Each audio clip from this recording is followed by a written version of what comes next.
Hello, I'm Amy Barrilleaux, and welcome to The Defender, Wisconsin's environmental podcast. The Defender is powered by Clean Wisconsin, your environmental voice since 1970. What if I told you there was a grain that doesn't have to be replanted every spring, that has roots growing 10 feet deep, taking in carbon from the atmosphere and holding it deep in the soil, that helps prevent soil erosion and excess fertilizer from washing into our lakes, and it makes a pretty tasty beer? It's not magic, it's Kernza, a perennial grain developed by the Land Institute in Kansas that could hold the key to making our farming systems more sustainable and even help fight climate change. Kernza is doing photosynthesis. It's fixing carbon out of the atmosphere. It's turning it into root biomass, and then that's staying in the soil, which is what we want to happen.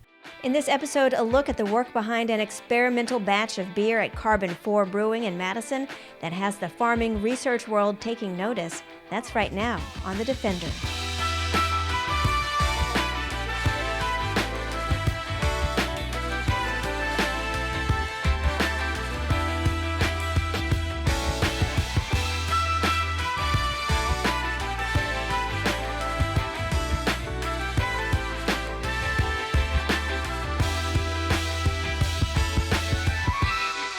There's no doubt Kernza perennial grain holds a lot of promise for our farming systems, but for years the question has been, how do we get farmers in Wisconsin to grow it and food producers to use it? A few years ago, I met Nicole Tauchis with the Michael Fields Agricultural Institute at her small research plot full of golden Kernza to talk about the future of this revolutionary perennial grain in Wisconsin.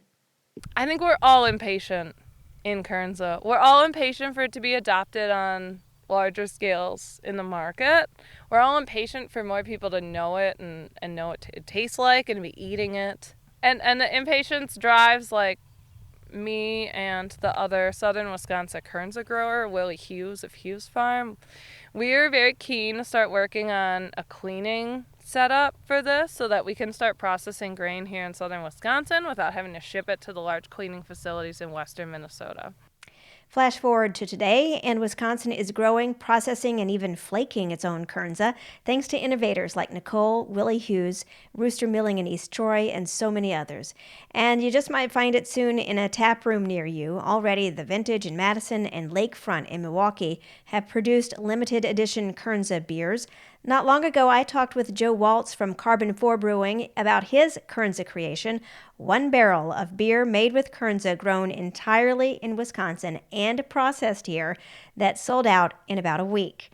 I met him at the tap room just before that beer went on sale to find out what it takes to brew with an entirely new, mostly unheard of ingredient. When you approach a beer, and I saw kind of the list of ingredients that you're drawing from for this particular beer, how hard is it to incorporate something so new like Kernza? I really didn't know where to start. You know, my impression of Kernza is that it would behave a little bit like wheat in the brew house, so that it's a very high protein grain. So it'd be useful for things like head retention, and possibly it would lend some flavors that were similar to wheat. But it has a much smaller kernel size, so it's not something that's easily malted. It's not something that's easily milled. So I wasn't sure that I would be able to use it exactly the same way as wheat, especially if I was going to make a beer that really focused on wheat, like a Hefeweizen. So what I wanted to do at first was just include it in a beer that would be more like, that would use wheat as a secondary ingredient, you know, to promote things like head retention, your foam in the glass, and maybe give it a little more mouthfeel and give it a little bit unique flavor. But I also wanted something that was a sort of, I'm trying to think about how to put this, a known reference, I guess, you know, a beer where you roughly know what it's supposed to taste like, so you can kind of evaluate what the Kernza is doing. And maybe what I did was a bad compromise in the end, but my wife really wanted to have something like an English bitter on tap. I asked her this probably almost a year ago because I had an opening in the brew schedule, and I was like, what do you want? She was like, oh, make an ESB. That sounds great. And so I started planning that, and then I got a whole bunch of other requests for the schedule, and so that kept getting pushed back almost a year. And it coincided with the time that the flaked Kernza was going to be available. And I was like, you know, this beer would probably be a pretty good base to showcase that. If I was starting completely from scratch, maybe I would have done a hazy IPA because that is one of the more popular styles right now. And Kernza may play well with that kind of beer. Its yield is comparable, at least the flake Kernza. And I'm talking hindsight here because I already used it now. But the yield that I got was pretty similar to flaked oats. And its role as being a high protein grain that might promote haze and mouthfeel, would be similar. So I think, brewers that are listening to this, think about how this grain could be used in your hazy IPAs. But I'm also dead tired of hazy IPAs. They're popular. They're delicious. I'm not going to deny that, but they all taste very similar. And I was like, I just don't feel like brewing one of those right now. So, just decided to do more like an Old English IPA instead of a New England IPA. This is a total aside, but I'm totally with your wife on the English bitters because I used to live in England and I was always drinking the Old Speckled Hen, which was a local bitter, English style bitter. So I'm excited to try what you've managed to do by incorporating Kernza into that. And I think this conversation shows how complicated it is to have. We have this new ingredient that's good for the topsoil, good for water health, good for the climate, but it still has to taste good and work well and to kind of marry all these other ingredients.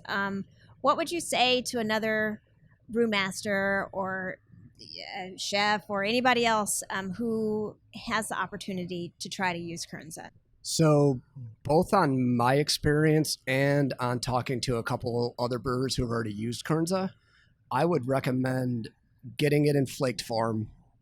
Again, because it's too small to mill, and the raw form is not going to provide a significant amount of starch because the starches go into solution at too high of temperatures. So unless you have some fancy equipment like a cereal cooker, like a large lager brewery might use, you're not going to get much out of your Kernza. And if you're not going to get much out of it, that's going to eliminate the environmental benefit because you're adding it to your recipe, but you're not taking anything else out. You're not supplementing barley with it. But if you use it in flaked form, you don't have to mill it. You can add it straight to the mash, and you're going to get a yield that's fairly close to flaked oats. So it's not, bad in that respect. I think one of the other challenges right now is the cost of Kernza, and the farmers they're acutely aware of this, that there's a need to bring the cost down, but that shouldn't stop us from trying to make progress. The cost isn't going to come down unless the market exists to grow it and to do repeated fields over and over and do those things that bring the cost down. And so my strategy of including it for, I think I used it for about 11 or 12% of the grain bill here, is to come up with a way that it's possible to absorb the cost. The cost of your beer is going to go up, but not like it would if you were trying to make 100% Kernza beer, or even like a 60% Kernza beer like you would be for a German wheat beer. So if you can find these small places to incorporate it, maybe enough people doing that provides the stability for farmers to, plant this again next year and see what happens. And then maybe the cost comes down a little bit, and maybe a few more brewers do it, and then maybe the cost goes down a little bit. So, you're investing in the future where, it costs a little bit more right now, but it doesn't have to cost a lot more right now. And now maybe 10 years from now, we have, an alternative to barley, or at least able to replace more of the barley. It's interesting, kind of that perspective on trying to use what you can to try to get Kernza going in Wisconsin. Because I first talked about Kernza on this podcast about 2.5 years ago. And at that time, there was no way to process Kernza in Wisconsin. Farmers who did grow the Kernza had to ship it to Minnesota to get processed. I don't think there was any flaking happening here in Wisconsin of the Kernza. And when we were talking earlier, you said that was a big motivator for you, that to help farmers by incorporating Kernza. Can you explain a little bit more about why that's important to you? I just really like the idea of family farms still existing. And I think that being close to home is the only way that's going to happen. If you can give farmers a way to grow something that can be used locally, that makes them less dependent on having to compete in the global commodities market or the national commodities market. So I just think, not just with Kernza, not just with breweries, but with, anyone who's using agricultural products, I feel like having it close to home makes a small business more viable. And so I want to be able to promote that. I want to be able to know the people who I'm buying it from. This is going to be kind of a weird analogy because hop growers out in Yakima Valley are huge. But it's still a niche industry in all of agriculture. And so going out there to select hops, I've gotten to meet a handful of hop growers out there, with their very big operations, but still, being on farms owned by their families for 5-6 generations. And I just think that's really cool, and so, what I would like to see with grain, I would like to see grain become local, that the way hops feel local, even though hops aren't. And if you've paid attention to Wisconsin agriculture, our family farms are kind of rapidly disappearing. There are a lot of people out there who enjoy beer. Beer and Wisconsin kind of go hand in hand. Do you think people always realize the connection that those beers they drink can potentially have to keeping family farms in business? I don't think so, because I haven't had conversations with that about people, and it's not really something that I realized until very recently, that, I'm sort of pursuing this thing that I don't even know why, until I really stop and think about it and kind of sort out in my head what's really there. And it, sort of converged on, something like promoting local farms. I think that connection is a difficult one for breweries in general across the country, but I think probably slightly more so in the Midwest than in areas where craft beer has, exploded faster, such as the Pacific Northwest and Colorado, because I think the Midwestern sensibility is always, more inclined to do what your parents did, but also it's more complicated than that. I mean, Miller has been here for a long time. They're not a Wisconsin company anymore, but they have a very long and, pretty amazing history here. And so if you go out into the places where a lot of grain is grown, people aren't necessarily drinking craft beer. So, that's tough to get over. So I think, it's not just about people in Madison making that connection, but I think, where long-term success happens is where you get people in the communities growing the grain, caring about the people making the beer who care about the people growing the grain. I think there's got to be sort of like two-way education going on to really promote this really well.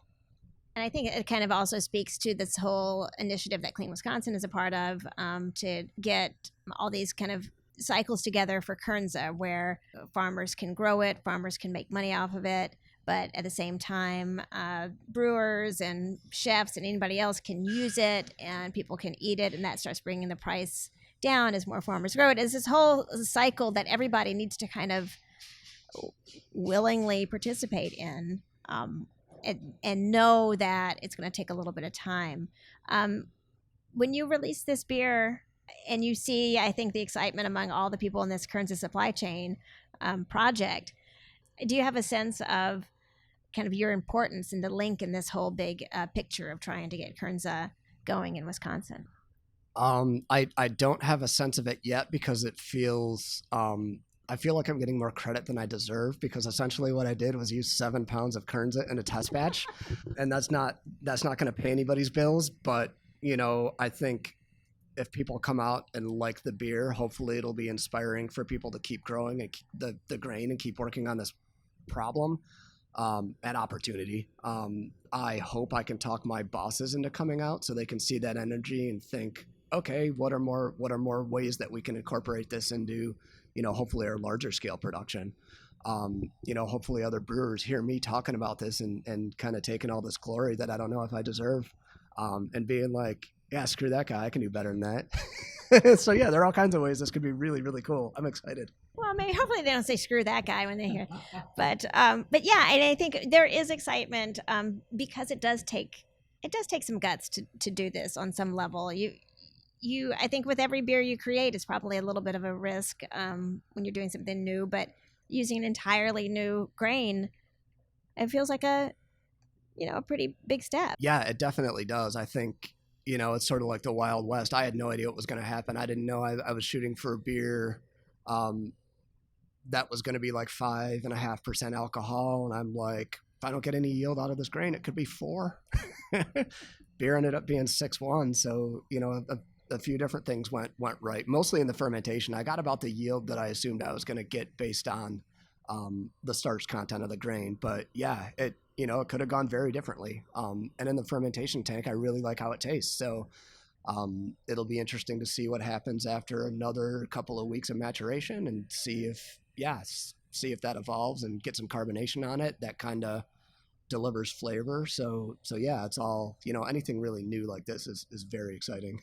People listening to this, unfortunately, probably won't get to try any of this beer. It's there's a lot of excited people who are going to be coming at the launch, and it's one batch, so I think it may not last for months and months or anything. But is the hope to kind of, as you mentioned, think about how Kernza can be incorporated into more beers potentially? Yeah, definitely. This is the first starting point for us because. I'm not the owner of this brewery. I'm not the general manager of this brewery. I'm involved in some of the discussions in sort of charting our strategy, but it's also a very difficult market in terms of, the demand for seasonal beers in large part has really gone very down. There is a big demand in tap rooms. There's a, seasonal beers, one-off releases, new things. That still does well in tap rooms. But I'm talking distribution, like liquor stores, supermarkets, other bars, very much, almost no demand right now. So unfortunately, our brewing equipment is on a scale that's meant for that kind of distribution. So we can't just brew a production batch and sell it in the tap room. It's going to be here for a year and we're going to throw 3/4 of it out when it gets stale. So, my hope is to find ways that we can incorporate, more sustainable grains like Kernza into our regular offering. So I'm envisioning, Fantasy Factory has some malted wheat in it and it has some flaked oats in it. And probably the flaked oats are probably a more reasonable target than the malted wheat. But, could we pull the flaked oats out and put Kernza in and end up not changing the flavor to the point that people won't recognize it as Fantasy Factory? It's kind of weird. Like you get excited about a new grain for flavor reasons. And I think that's part of this pilot batch, but I would be excited if this grain contributed no noticeable flavor because it would make it more feasible that I could use it, or contributed a flavor very similar to flake oats, because that would be, a better way to solve the environmental problem, but maybe not as interesting. Yeah, because I think Kernza has a flavor, which is why Lakefront named their beer Pretzel Wheat, because it imparted a kind of a pretzely vibe to what they had created. But yeah, everything you're talking about is a slight risk, to try to make these things happen. And so I think it's so appreciated and needed for people like you to say, hey, what can we do to make this a little bit better? What can we do to help farmers a little bit more or help the environment a little bit more when we're making our very popular products? Yeah, no, thank you for having me on. This is wonderful. And yeah, the beer was very good. It's all gone now. Thank you to Karben4 and Joe for letting us get a behind-the-scenes look at the brewing process and their willingness to create a Kernza test batch. For more information on Kernza, head to our website, cleanwisconsin.org. And if you have something you want me to talk about, a question or a comment, just send me an email, podcast@cleanwisconsin.org. I'm Amy Barrilleaux, and this has been The Defender. Thanks for listening.